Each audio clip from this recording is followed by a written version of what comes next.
3 years yi hu nsem aba ye twea but ye forest no hu mbra ne hu nhyehyeye no sen enete. Ernestina, good morning. Good morning. Apomu ye de. Nyankopon adom me ho ye pa na mo so e. Adom ne mpai boye nso ye ho ye pa. Ghana ye forest no se enam wo mu ni ade a I mean obo ade abose ye nwi bi na ye mfa bi nye ye ho yie.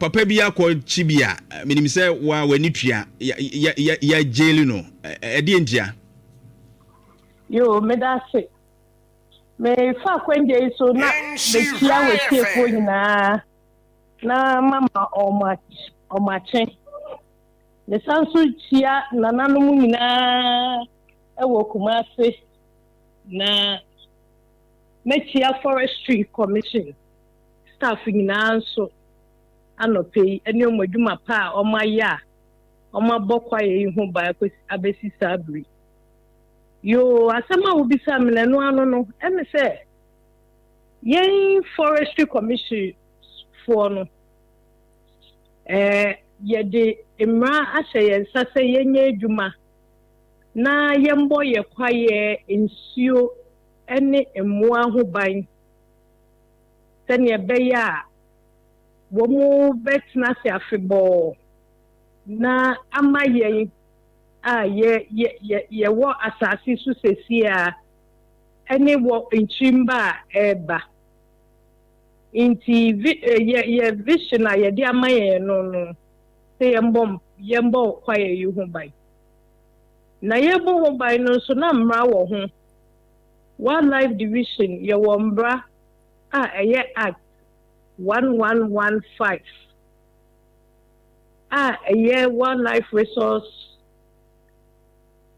conservation act no okay. Na act no de can say yembo emua na ho by na say emua no is protected by law no any first thing na yeno yewo sample of forest yede atoho sa sample of forest no and wetlands na year 25 into your national park your resource reserve your strict nature reserve okay your wetlands and your sacred area you from sanctuaries na sai rening na wildlife ye bo ho bai na emra e wo ho ne se sa bia na ye bo ho bai ni na ansa na wo be komu no unhia permission enti se obi kwa construct a na chese ne ticket na wato no eye permission a ye de ama ne se onwura sa bia ho na se woni permission a emra ma ho kwan se wo be wura sa ebia ho secondly no emua na ewo Ghana he nyina so ye bo ho ban inti no obi biara wo pese wo fa emua yi bi edi ye adwuma ana se wo fa bi se wo kodi no esese wonya tumi krata make hunters okay and traders inti so we a hunter now we a trader SSA woje to me krata ansana wako ye kwaye nimu na ye mom no ye de na ye boy ho bai no eye samples aye de egu ho a ye mpese oman no ebeye kwaye ne basabasa na die ewo mfufu mu die wildlife division epne say ubetumi akọ with permit into with our areas protected no even including forest reserves no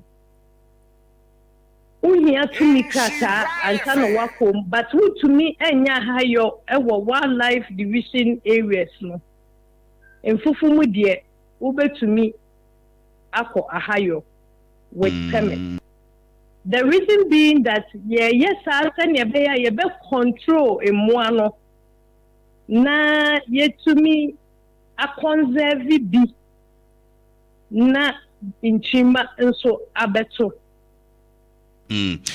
Say ya ne saa emoane ewo kwaye ni mu nyina ebesan say bushmeat ye delicacy.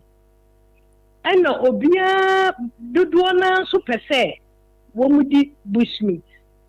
Inti say yan fam baby anto ho an control an maximize your more.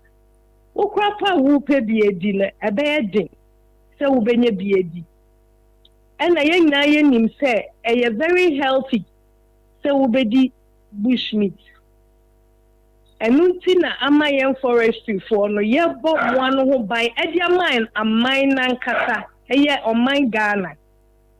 Enunti ni yes amanfo se wo mo so mo mboa yen na de ronin ko se ne be ya ye nyina ye wo mine ni mu no ye betumi abo emmoa no ho by. Enti pese me kan faso kakra ewo emmoa no ho. Before so be come fast one so no. First of all, now we can say obi be ko ahayo na agye so wonya krata ana se tumi krata ma no ekwa hayo no. Na nipa kro ni nya se tumi krata no ewie a obetu se ne otumi wura ba bia na there be utumi wura ba bia.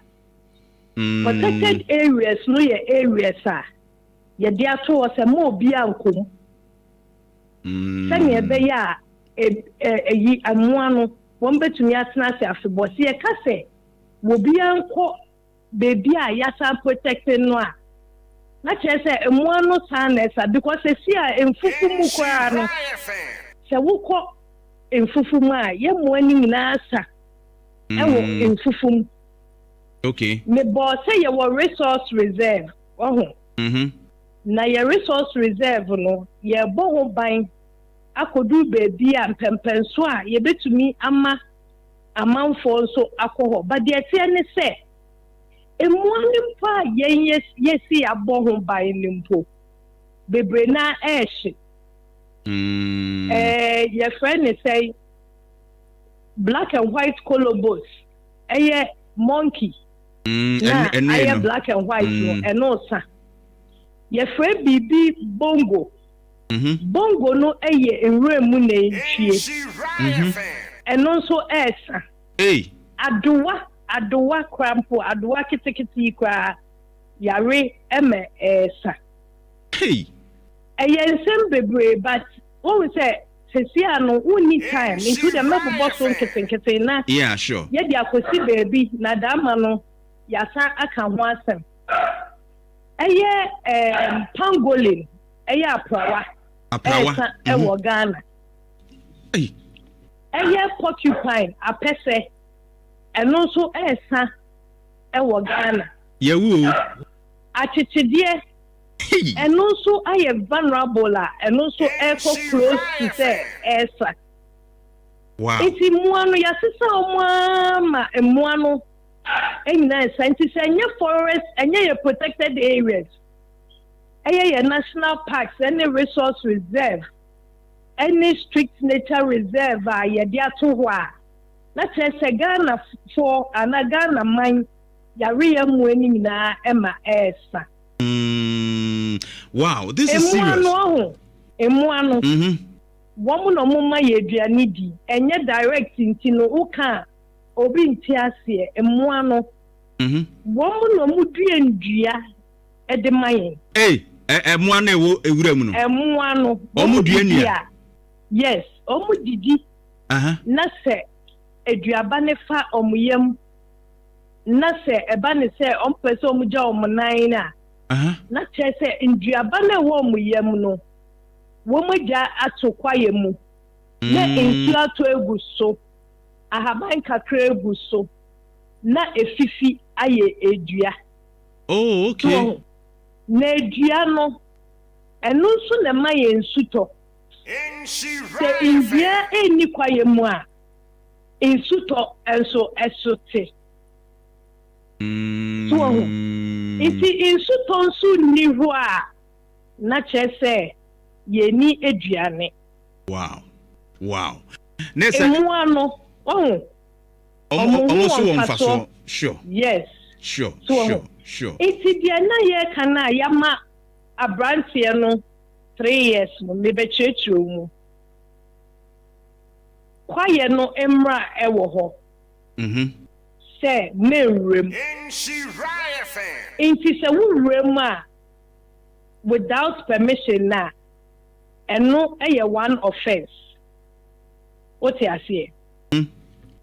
Wurem nso a adeko a wokoye wo kwaye ni mu eno nso ya another offense. Ena se wurem a na se wuku aboa eno nso eye third offense. Me pacho wutie itino meet you. Sa point ni nyina no judge no etumi e charge o according to adeko a wokoye wo kwaye ni mu nti so wura kwaye mu a enye enu ane se ebia mewre mu nti ni ye punish me ebi kura na aboa na wokofaye no eye endangered species. Endangered species eye aboa bia esa wo wiase afenye nyina. Okay. Wiase afane nyina enye Ghana hapa bi wo hono ma epeteni to Ghana. Ebi wo hon so a eye global species. Ye nyina yakase yempese yebekum. Example any elephant. Okay. Inti elephant die apart from Ghana no Kobe 193 in your DNSA say yempese ye DNSA ebeka aboa osno. So okay. Enu po sa emrana global one also ebetumi affect o. Okay. Ama wo point for the judge to charge you.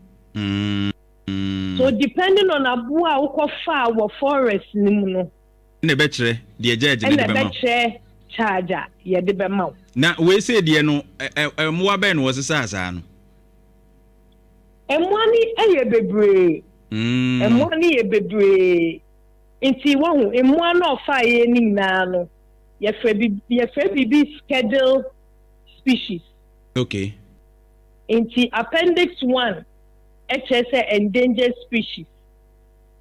Appendix 2 no HSA will say emri bi wo ho a wobetumi ache emri bi wo ho a wontumi nche. So it is step by step no ebi so wo ho no ma ebi afimuni nyina te say grass cutter wobetumi ache. Okay.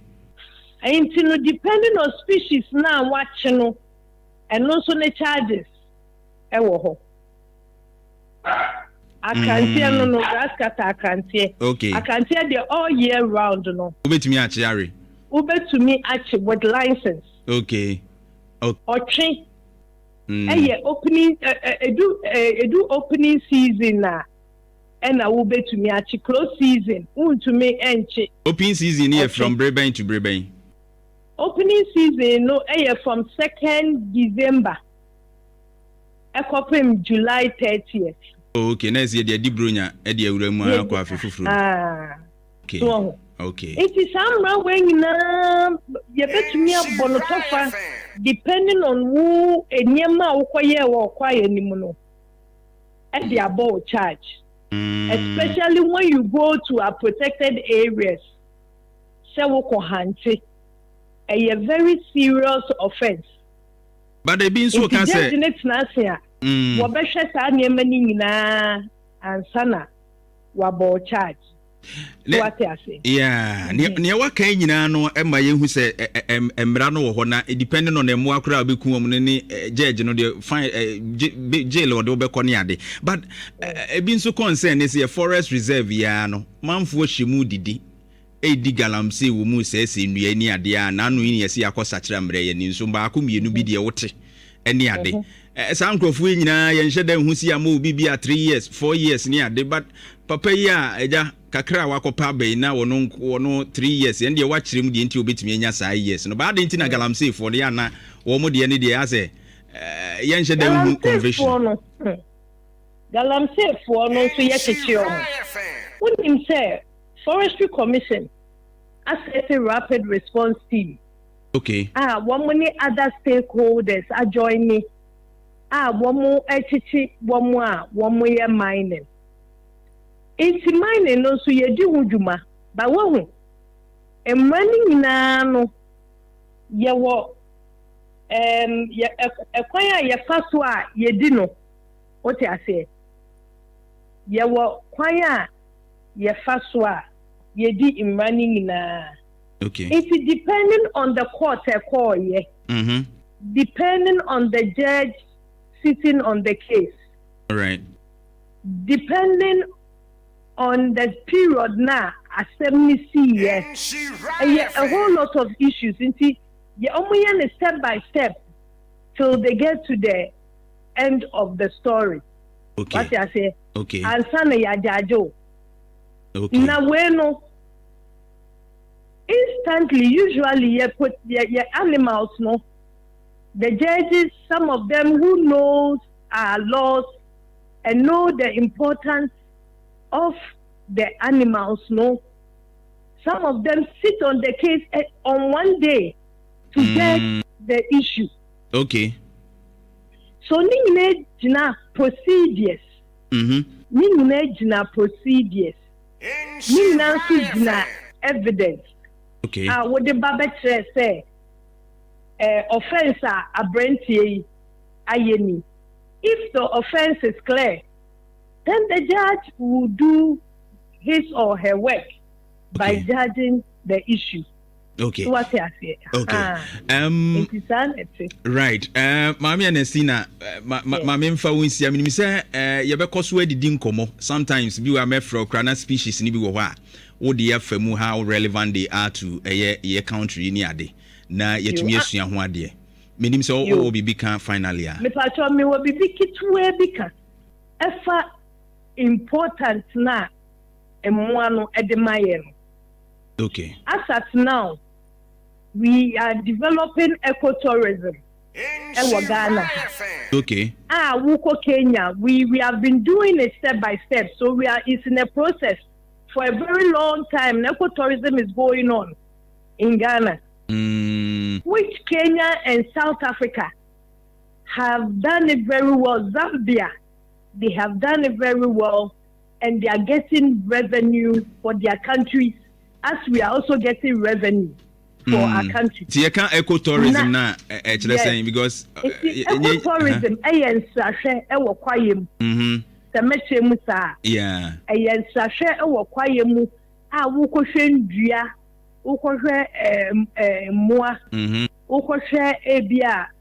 Hills and now rocks be a guho.